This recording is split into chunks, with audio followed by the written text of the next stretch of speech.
Hello, my skibbity rizzers. My name is Keej TV, and today we are looking at what I think is the most charming, spectacular, and most of all, swag duo of battle packs Lego Star Wars has ever made.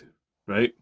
And I am joyful today. I am ecstatic, right? Because I feel like in this era of Gen Z clone brain rot, this kind of hyper focus on the 501st Battle Pack and where are we going to get the 10 millionth and 47th Glup Shadow Legion, right?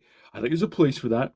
I think it's very cool that, like Lego gives a shit about who they sell and profit immensely off of while also stiffing them a bit in the clone prints, right? Yeah, like that's cool. A little bit of community and big $1 million company like connection there, right? But this, I feel like this is like Star Wars but Lego. This is like the essence of Lego Star Wars, right? You just get some stormtroopers in Tatooine with some weird little play toy build thing, whatever this. It's an Imperial dropship, but like you don't see in the movies. It's just this thing of like Lego couldn't like make the kind of light blue, sand blue color that like Imperial shit is because they didn't have the color at the time. So it's this nice kind of like toy like I don't know, like cross-referencing here, like G2 Transformers, kind of like saturated blue. It's just this weird fucking thing. There's not even a TIE pilot in this. It's just a stormtrooper colored black. And you could say this is cheap. You could say that's kind of them cutting corners. But I think there's a charm in the limitation. And with that, right? Oh, sorry, not to cut these guys short, but the one time the Rebels had swag, right? I talk shit about Rebels a lot, especially in the post Rebels cartoon era, right? I think it can be so lame. I think it's like it must be a considerable effort to make them look cool, considering what the sequels and the Ahsoka TV show live action stuff did. But like this is just this is it, right? This is like pure 1979. A New Hope's just came out in the pictures. This is like the essence of the rebellion. This is just like four like working class guys from the 70s who are like extras that decided to like fight the Empire one day and wear these weird uniforms of like big eggshell things that like the visors never come down on. This is beautiful. They're in some nondescript land speeder that like if you squint kind of looks like it belongs in Mos Eisley. Oh, just the aesthetic here is stellar. And I am so lucky that this was the introduction I had to Lego Star Wars. These two packs here, which I think 2008, yeah, this was like right before Clone Wars came in. This was the end of the kind of like simple, charming era of Lego Star Wars before it started to go into the more kind of advanced, bigger, kind of crazier stuff. This was the end of like the kind of simple era, I guess you would call it. This was like the kind of in between from like the start to when it started to get more modernized. This is a relic and I love it so much. This is what, 16, 17 years old? Uh, yeah, like look how like basic the back of the box is as well. You get four guys. There's another set. Look what you can do with the set. I'm assuming it's the same here. Yep, just just like it does what it says in the tin. You get a little 101 scale thing there. Some legal shit. Star Wars: The Complete Saga, because I think that yeah that must have came out around that time. Or am I getting my history mixed up?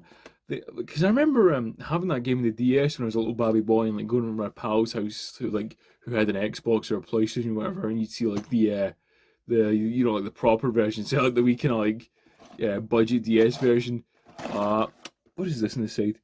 The official Star Wars fan club. That's probably not around anymore. Jeez. But yeah, like I think this is like the most charming, effective, simple battle pack, and it must have done something because they've remade this. And well, I did technically do a review in the remake, but I'm not going to talk about that. Fuck that, right? Also, I just noticed this is annoying me. Is the saturation different? Like the sand is a slightly different kind of color. It's more pinky in this side. Am I seeing things? I don't know if you guys can tell. I don't know if because like these boxes have aged a little bit, and like maybe this one's like been sun dried or whatever the fuck a little bit, or maybe I don't know. Look into that if you want. Right. I'm not sure which one to open up first. This is because the Rebels. I feel like with that new set coming out, especially the Tantive hallway, which I remember as a kid, just being around at my grand's, sitting in the back room of an old CRTV, STV or whatever playing like a rerun of Star Wars: A New Hope in some like kind of like mild Sunday afternoon, and I was just hooked, man. Like that was like the first thing I'd ever seen. It just, oof, like I was on that. I was in that 1979 summer cinema release of Star Wars kind of like type beat. You know, I was hooked with that kind of stuff. Just a pure whimsy and imagination of like this is this bizarre old movie where like it has such a specific strong aesthetic. George Lucas's crazy like fever dream mind just blasting it out, and you get to witness it. It's just all of the work of these people from like 50, 40 years ago who made who made this fit work. You know what I'm saying? All the like, because I think I have the benefit of hindsight. I'm a 2000s kid, right? But can you imagine being like someone who's like been born in like the 50s or 60s, maybe even the 40s, 20s, 30s, but like whatever, like seeing this as a film, like even seeing these guys, like I can't comprehend like sci-fi existing and like the like it did exist in the 70s, but like on such like a big budget, like huge cultural event like that. Like even the prequels and the sequels or whatever the hell they're trying to push now, right? That it just did not hit like as hard as this. This was the OG. This was like the start. And I know I've criticized in the past how I think people obsess over like the first one a little bit too much, and that kind of drags down like what comes after. But there was a reason why this, against all the odds, came together and like just took over the world. And even I don't know, 20, 30 years later, they were making Lego sets of that specific aesthetic. And still to this day, it's evolved and changed. So I think enough yapping, right? I need to get this open. I can't contain myself. I need to re experience this again because I bought these, like, my granny bought these for me, like, I want to say when I was like 5, right, just right in the corner from here, actually, right? Uh, And first of all, I think everyone should say thank you, Granny Keej, because without her, I don't think I would be as into like Lego animation and like just stop motion in general. Say thank you to Granny Keej in the comments, right? If you don't, you're banned, and I will shoot you. I will find you. But out of that out of the way, let's undo this this seal that's probably as old as a few people watching this, right? Oh, I think I make some weird noises when I'm like unboxing these because of like the kind of momentum behind them, but I think it's justified given how beast, how epic this is. These stickers are printed like 8 trillion years ago. Holy shit.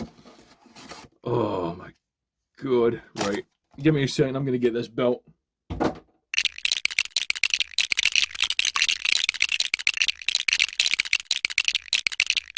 Ooh, alright then.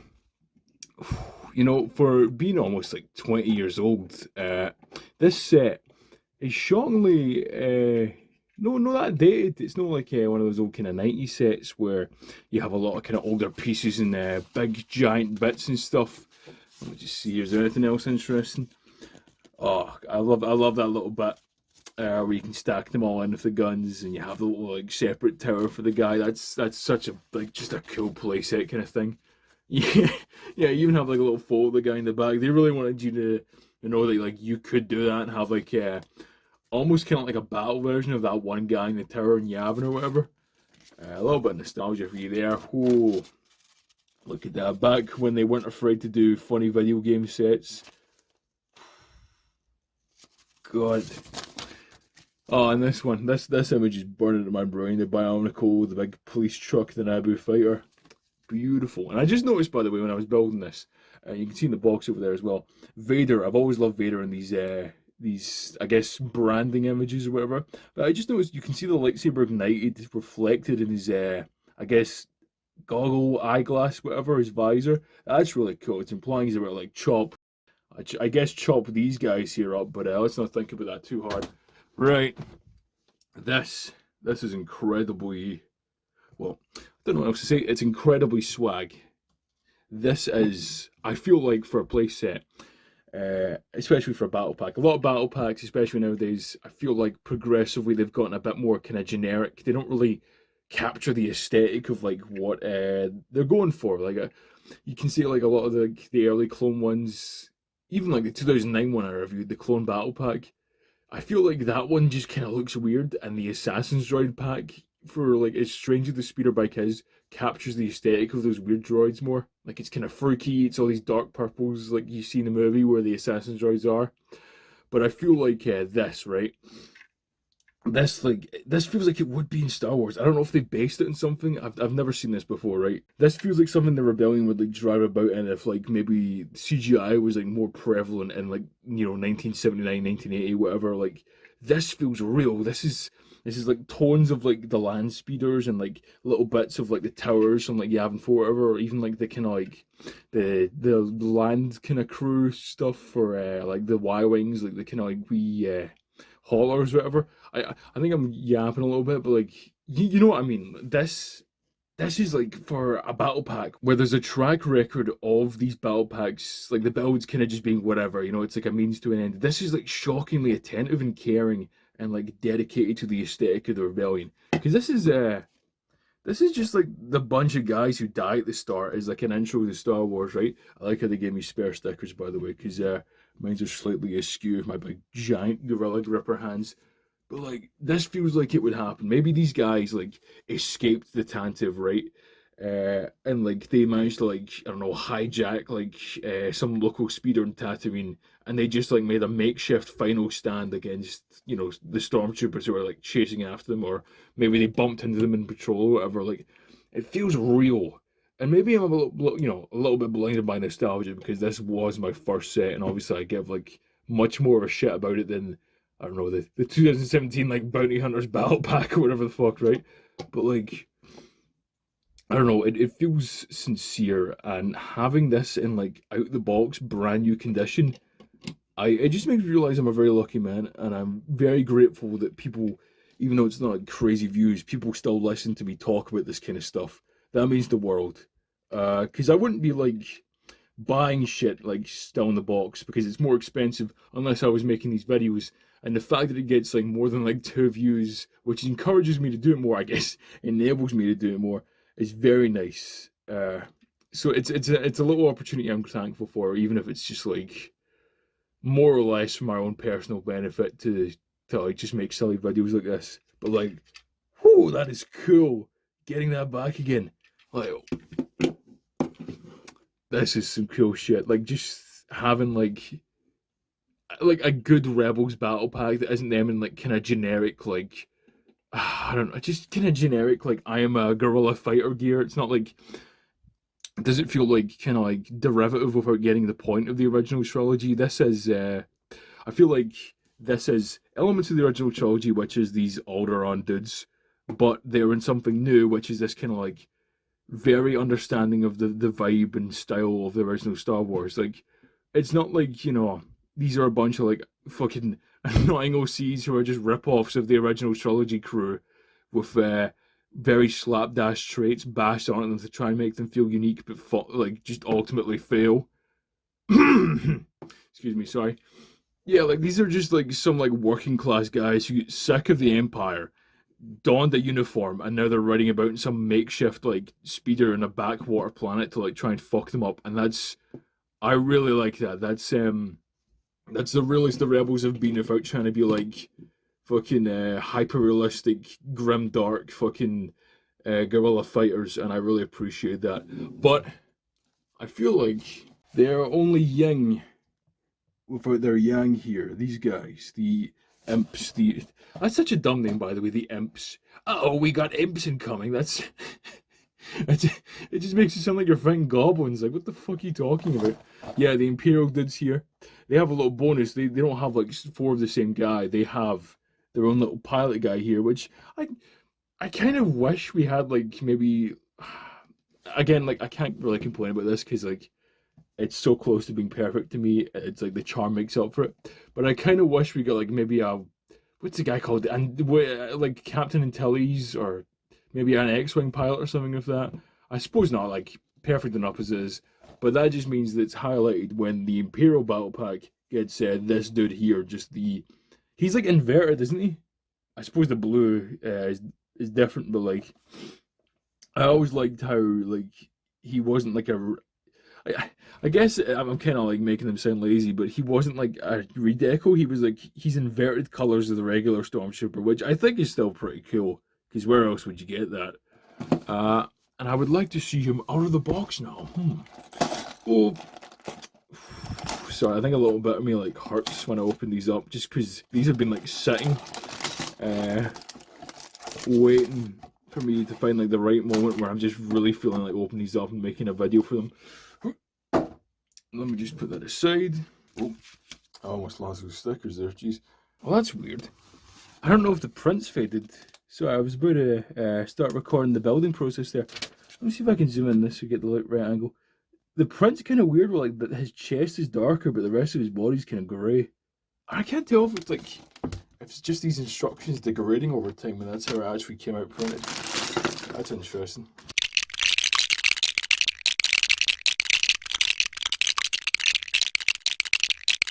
Oh my goodness, that was beautiful to build again. Oh, I know I say that for everything, but like having these two together, maybe not to exaggerate, right? I feel a little bit blessed. I feel like having the ability to relive my kind of earliest memories with this kind of stuff that I'm very passionate about. I feel like that's a joy just to experience it for these little kind of physical bits and bobs, like with the little play features where you can just, uh, you know, have this these guys come into battle, maybe have him detached to fight, like oh, and even then, like just seeing this kind of stuff, it reminds me of my earlier inspirations. Like, do you guys remember the I think what was his name, the pizza movies, like early like Clone Wars, like clones versus droids, like stop motion battles where like it's all like the MS Paint, like lasers like just darting at each other, and it's like the Coruscant attack or whatever the video was called. You see like all these like little drop ships flying down and like taking all the clones into battle. Like that kind of stuff. I think it's great, and then just physically having it in your hand is like it's beautiful, isn't it? And even then, like, see this kind of thing here, it gives me kind of like tie crawler vibes, like I don't think this hits the aesthetic as much as the speeder here does, but like this feels like it was like just off screen, like maybe the tie crawler existed in some far off, like fuck off, like weird corner of the galaxy. Like you're not gonna see it in the pictures, you're not gonna see it in the movie because that would be kind of absurd. But like maybe in the back of your mind, you're like, oh, this could exist. This is plausible. It's got like the big window, the kind of like TIE fighter like wings here. Like it has a purpose. It drops guys off. This it's pretty cool. And I wonder, right, if this set came out in 2008, maybe this was like inspired by the gunship.